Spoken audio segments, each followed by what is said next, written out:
Primeiramente, bom dia a todos. Meu nome é Gildriano Soares de Oliveira, eu sou aluno do doutorado da Universidade Federal dos Vales do Jequitinhonha, em Mucuri. Meu orientador é o professor Dr. André Medeiros de Andrade, e o tema que nós escolhemos é o sensoriamento remoto aplicado ao balanço de energia como fim para estimar a evapotranspiração. A relevância dessa temática é que, com o desenvolvimento computacional e das geotecnologias, as aplicações do sensoriamento remoto, elas vêm sendo aprimoradas e ajuda na estimativa e ajuda a qualificar e quantificar essas incertezas associadas ao grande número de variáveis e dados que o sensoriamento remoto pode gerar. Nesse contexto, os modelos que estimam a evapotranspiração, baseados em algoritmos dentro do sensoriamento remoto, que tem uma complexidade variável, desde modelos mais simples até modelos mais complexos, têm destacado e apresentado bons resultados em vários locais que são estudados. Além do mais, a possibilidade hoje de computação, de trabalhar em nuvem, que não requer mais que você tenha máquinas potentes, como a plataforma do Google Engineer, ele facilita muito a utilização do sensoriamento remoto. Então, como que é o cenário da agricultura irrigada no Brasil?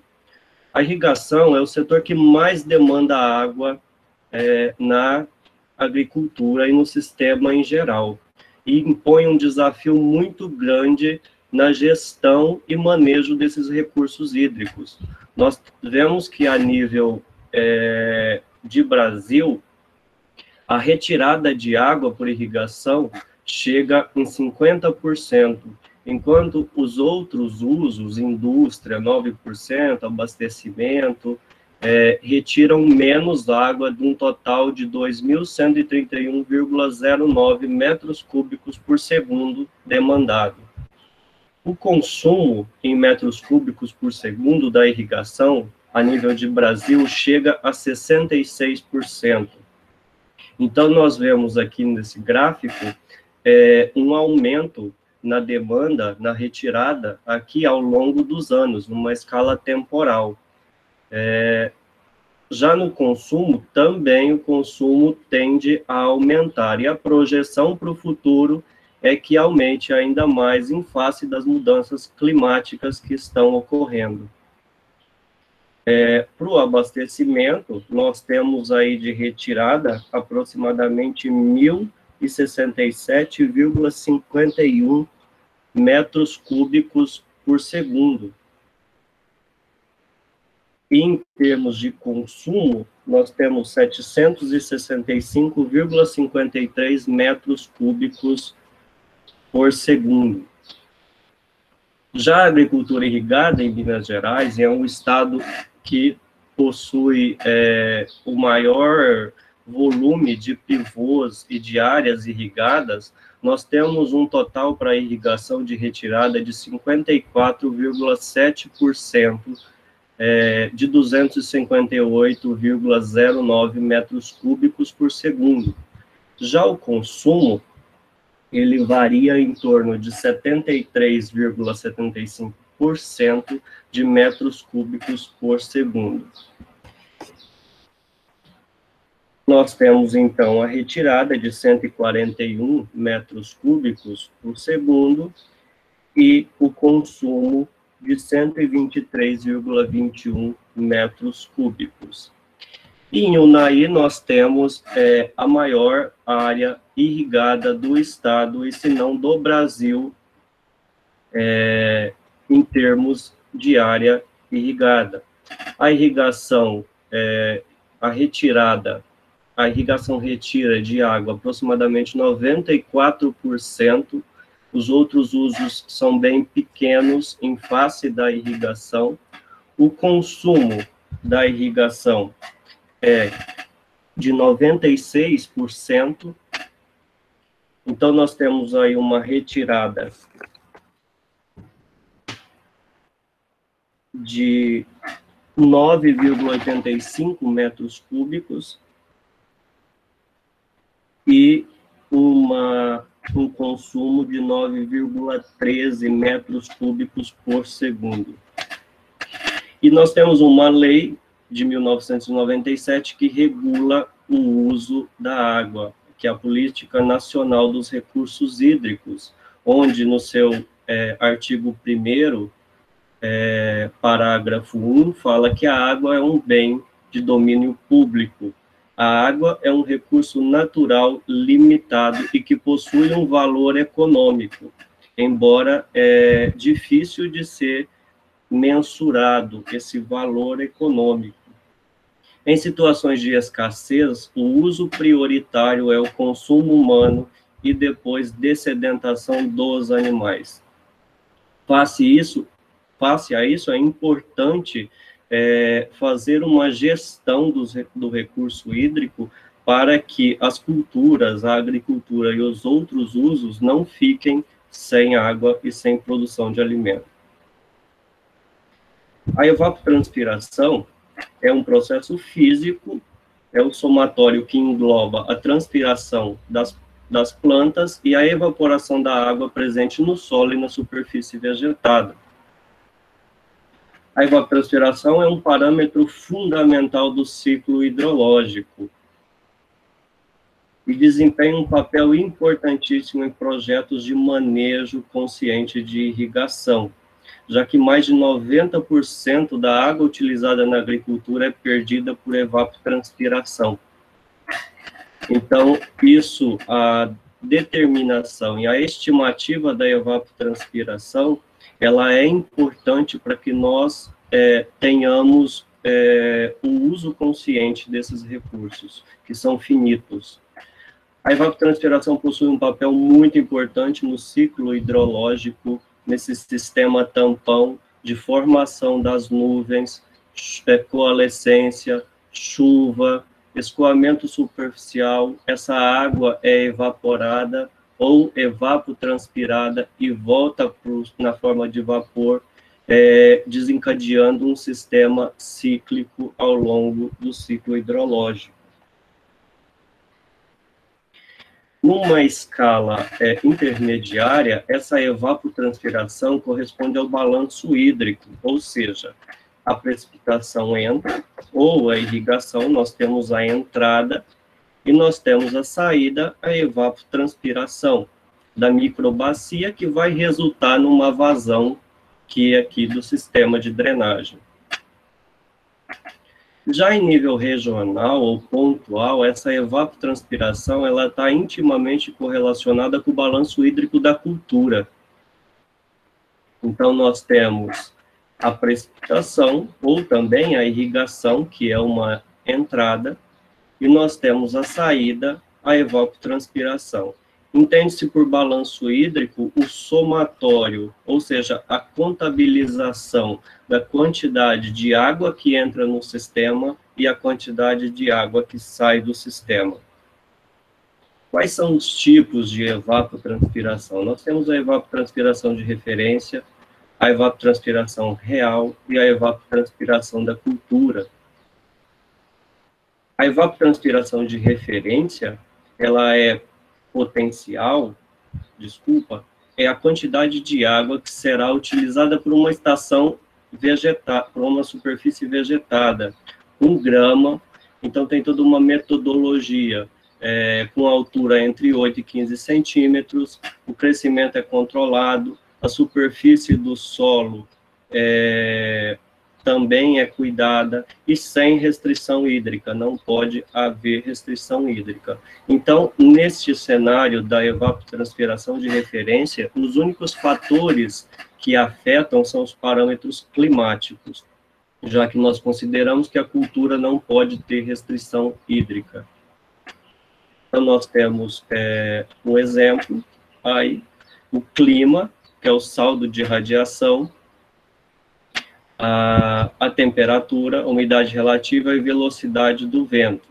Mas a cultura de referência sem sem restrição hídrica e resulta na evapotranspiração de referência. Nesses modelos é muito utilizada a equação de Piniman-Monti, que leva em consideração essas variáveis aqui. A evapotranspiração real é quando a água realmente, a quantidade de água que foi realmente utilizada pela superfície vegetada com grama. E aí pode haver ou não restrição hídrica.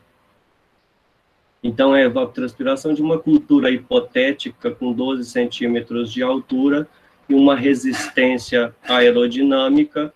O solo precisa ter um albedo de 0,23, ou seja, refletindo 23%.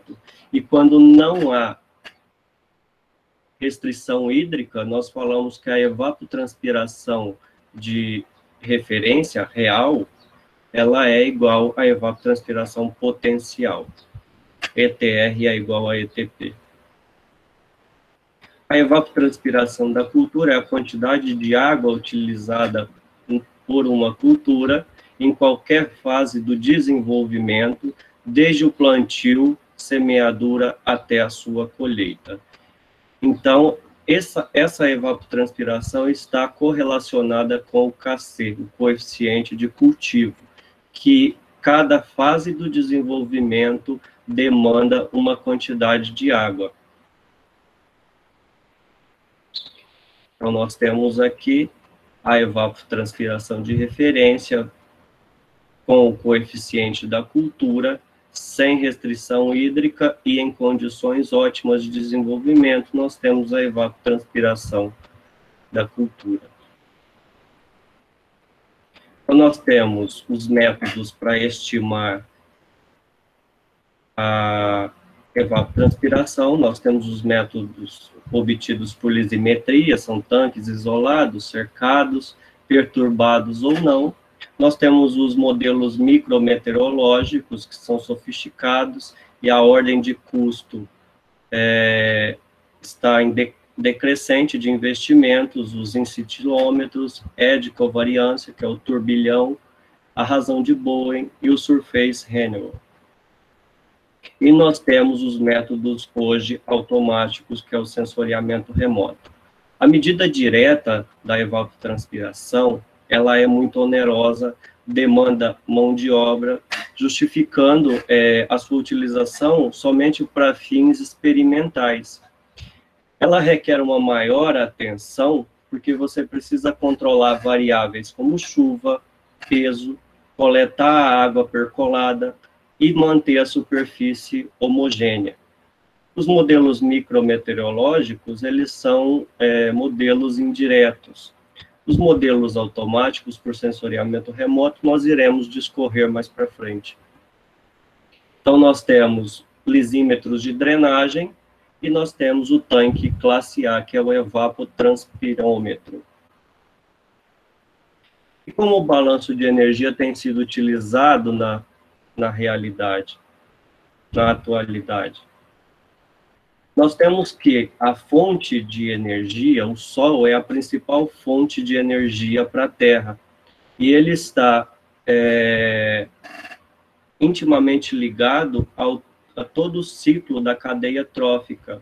E é o principal elemento meteorológico e um dos fatores que determina o tempo e o clima.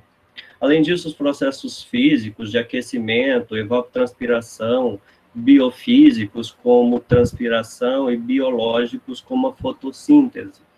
Então, a radiação solar influencia todos esses processos. Aqui nós temos a variabilidade espacial da radiação solar. Então, nós temos aqui, em média, no Brasil, que chega a radiação solar incidente, 1.360 quilowatts por metro quadrado. Essa região aqui, média, em média. Mas nós temos regiões como o extremo norte, que nós temos uma quantidade de radiação muito baixa. O balanço de energia, ele é utilizado pela equação do saldo de radiação. Essa distribuição da radiação solar, ela é dividida entre ondas longas e ondas curtas. As ondas curtas são menores que 3.000 nanômetros. Então, nós temos que o saldo de energia, ou a energia líquida que incide na superfície terrestre, ela é dada pela fração das ondas longas incidentes, menos a fração que retorna para a atmosfera, por reflexão, aqui. Mais a fração de ondas longas incidentes que chega na superfície, menos a quantidade de ondas longas que sai da superfície terrestre. Isso nós calculamos o saldo de radiação. Então, nós temos de 100% da radiação solar incidente, somente 51% é absorvido pela superfície terrestre. Os outros 49% é refletido ou irradiado.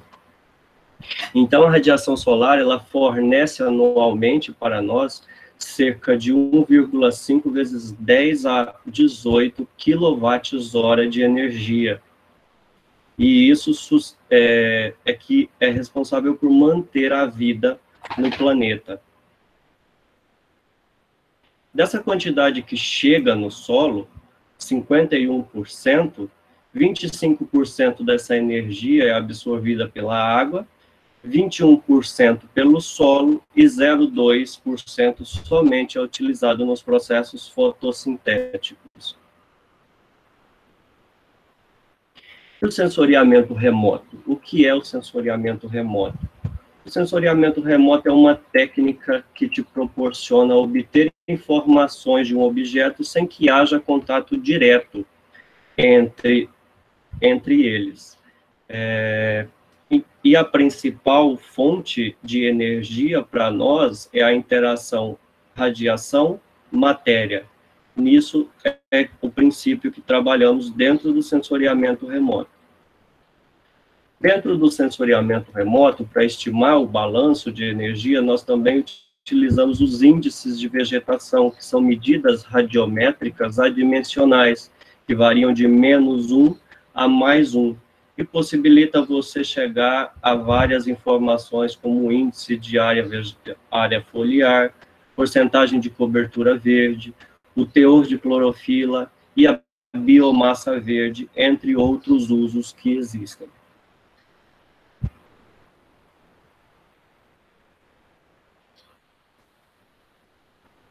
Aqui, somente para ilustrar o que é uma imagem NDVI, então, nessa área de talhões de cana-de-açúcar, nós temos um NDVI variando de 0,13 até 0,77, isso é a cobertura, que depois foi transformada em produtividade de biomassa, variando em 34,62 até 106,51 toneladas por hectare. Quais são as vantagens de utilizar o sensoriamento remoto para determinar a evapotranspiração por meio do balanço de energia? Você consegue um grande número de dados, e pode ser feito onde houver dados climáticos disponíveis. Então, se você tiver uma estação meteorológica, você consegue obter o balanço de energia por meio do sensoriamento remoto. E uma boa precisão nas estimativas da evapotranspiração. Quais são as desvantagens? É a repetitividade. Nós temos alguns satélites que passam com resolução temporal de 28 dias, nós temos satélites que são quinzenais, até satélites que são diários. E a cobertura de nuvem é o principal desafio dentro do sensoriamento remoto. Às vezes nós queremos fazer um trabalho em determinada área e, em uma data específica, nós encontramos imagens para aquela data, mas as imagens estão com muita cobertura de nuvem. Então, isso é o principal desafio, embora haja algoritmos dentro do sensoriamento remoto que possibilita o tratamento dessas imagens para remover um pouco do efeito das nuvens. Então, dentro do sensoriamento remoto, para determinar o balanço de radiação, o balanço de energia, nós utilizamos alguns algoritmos. Nós temos o algoritmo CEBAL, que é o Surface Energy Balance Algorithm for Land. Nós temos o METRIC e nós temos o SAFER. Nós temos outros algoritmos, mas os principais aqui são esses, e dentre esses, o mais utilizado é o CEBAL. O CEBAL estimula o fluxo de calor latente com o método residual da equação do balanço de energia. Os sensores remotos que nós utilizamos, os dados orbitais, eles precisam ter bandas que contemplem o espectro visível, o infravermelho próximo e uma banda termal. Como eu disse, esse método é um dos mais destacados, porém ele apresenta algumas dificuldades, que é em lugares com relevo montanhoso, onde nós temos uma face que pode não receber radiação solar durante um período, então ele precisa ser tratado. O CEBAL ele pode ser dividido em duas etapas. Nós temos uma primeira etapa, que é a aquisição de imagens. Aqui foi esse trabalho que eu peguei. Ele utilizou de Moreira, 2010, ele utilizou o Landsat 5, mas existem trabalhos com o sensor MODIS, com o Landsat 8. Então, essa etapa vai calcular a radiância, calcula a reflectância, o albedo no topo da atmosfera. Como eu disse, aqui você pode entrar com uma imagem de radar, um modelo digital de elevação, para tratar essa superfície, para calcular o albedo da superfície. Nós temos o cálculo dos índices de vegetação, a emissividade, a radiação de ondas longas emitidas, de ondas longas incidentes. Depois nós temos temperatura e nós temos a radiação de onda curta incidente, para chegar na segunda etapa, que é o balanço de radiação da superfície. Nós determinamos o fluxo de calor, depois calor do solo, calor sensível, calor latente, evapotranspiração horária ou evapotranspiração diária. Então, a primeira exigem cálculos diversos aqui e calibração dessas imagens de satélite. A segunda vai calcular o calor sensível, latente e o calor do solo. Silva, estudando essa área aqui, chegou numa radiação, um saldo de radiação de 323 até 667, utilizando o CIBAL em watts por metros quadrados. Então, nós vemos algumas áreas onde o fluxo de calor, o saldo de radiação é maior. Aqui, na figura B, nós temos o fluxo de calor do solo. Então, nós temos áreas que têm próximo a zero e áreas mais com fluxo de calor mais elevado, provavelmente áreas com solo exposto, áreas urbanas ou com alterações antrópicas muito grandes. Nessa figura, na figura C, nós temos o calor, o fluxo do calor sensível, em watts também por metro quadrado, variando de 0 a 602. E, por fim, nós temos o calor latente da bacia do Rio Lontras, que variando aqui de 34 até 622. Então, ele chegou aqui numa média entre diversos usos, calculou média, mínima e o coeficiente de variação entre diversos usos e as radiações e o fluxo de calor. Para chegar nesse resultado, que é o resultado da evapotranspiração. Então, aqui se espera que os maiores valores se encontrem nos corpos hídricos. Então, a gente vê essa imagem aqui, ela está fundida com o modelo digital de elevação, então dá essa superfície, essa rugosidade.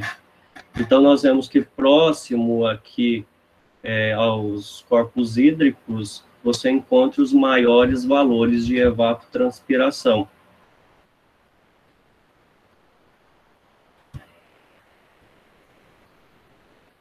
O algoritmo METRIC, que é o mapeamento da evapotranspiração em alta resolução e com calibração internalizada, foi proposto por Allen em 2007. Ele utiliza o modelo digital de elevação, o modelo numérico do terreno, para corrigir o efeito da inclinação e direção da superfície. Ele é muito semelhante ao CEBAL. A particularidade está na escolha do pixel úmido ou pixel frio e o cálculo da diferença de temperatura. Esse modelo ele é calibrado para condições extremas entre seco e úmido. Então, nós temos aqui um fluxograma de como é elaborado o modelo METRIC, o algoritmo METRIC. Então, nós temos as bandas dos satélites com as suas reflectâncias, calculadas as suas reflectâncias, para a obtenção do albedo, dos índices de vegetação, da temperatura, calcula-se posteriormente o saldo de radiação, o fluxo de calor do solo, o fluxo de calor sensível, o calor latente, para chegar na evapotranspiração.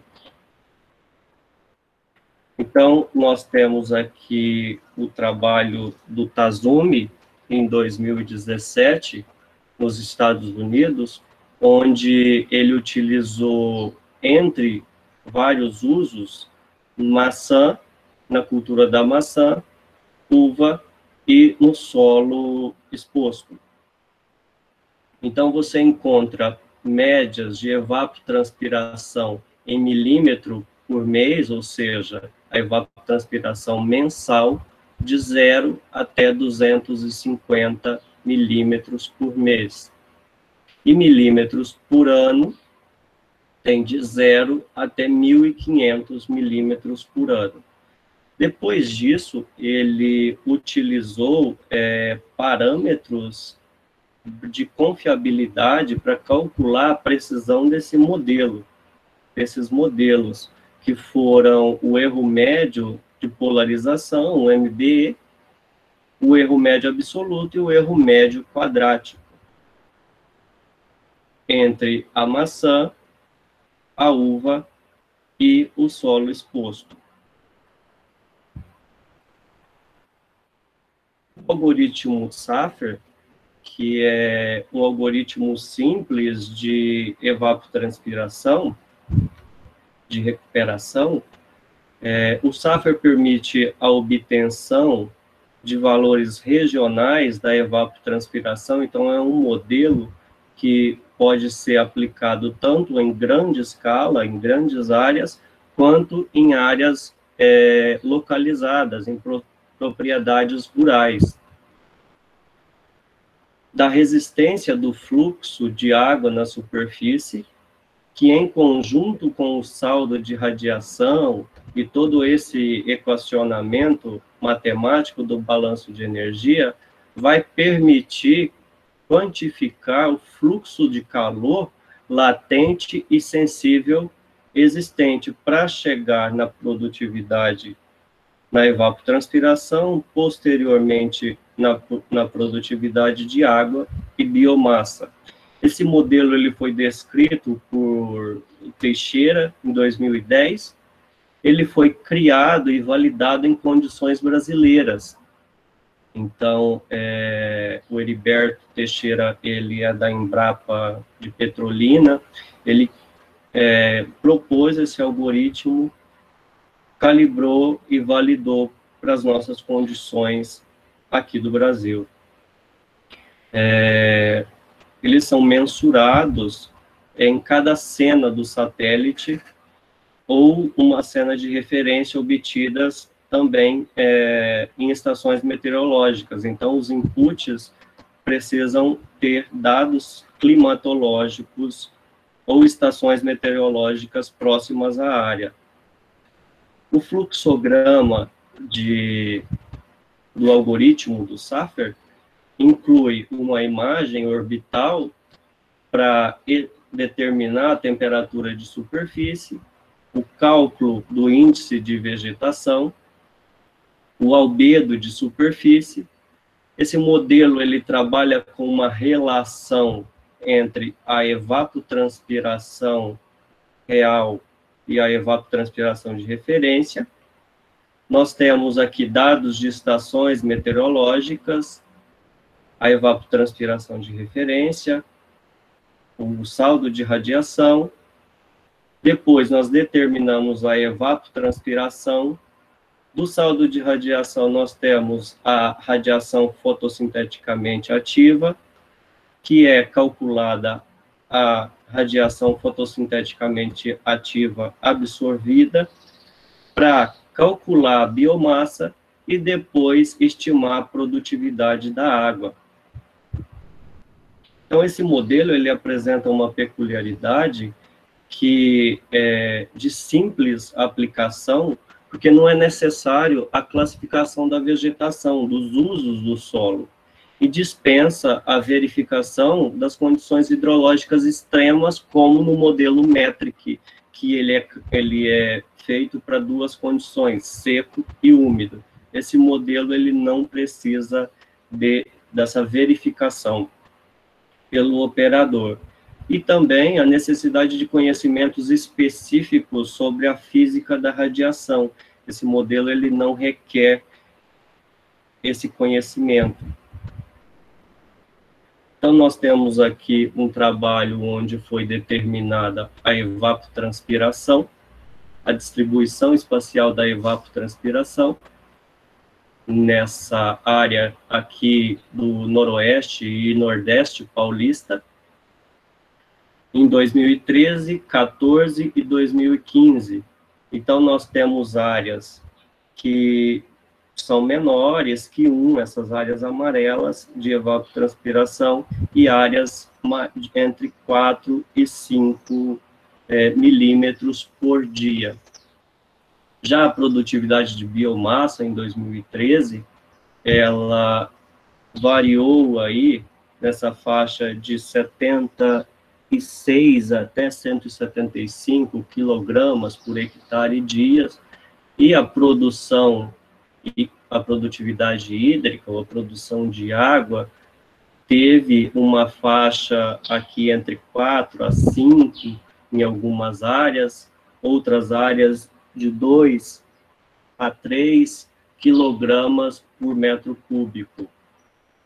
Em 2014, os autores identificaram que aqui nessa região houve um problema hídrico, foi um ano atípico na região. Então, eles viram que foi a evapotranspiração, a produtividade de água e a produção de biomassa, ela foi fortemente influenciada por esse problema hídrico que nós tivemos na região. Aqui. Em 2015, o modelo também apresentou uma menor evapotranspiração, se comparado aos outros anos, uma produtividade de biomassa pequena, menor que 5, e uma produtividade hídrica um pouco maior que nos outros anos aqui, bem semelhante.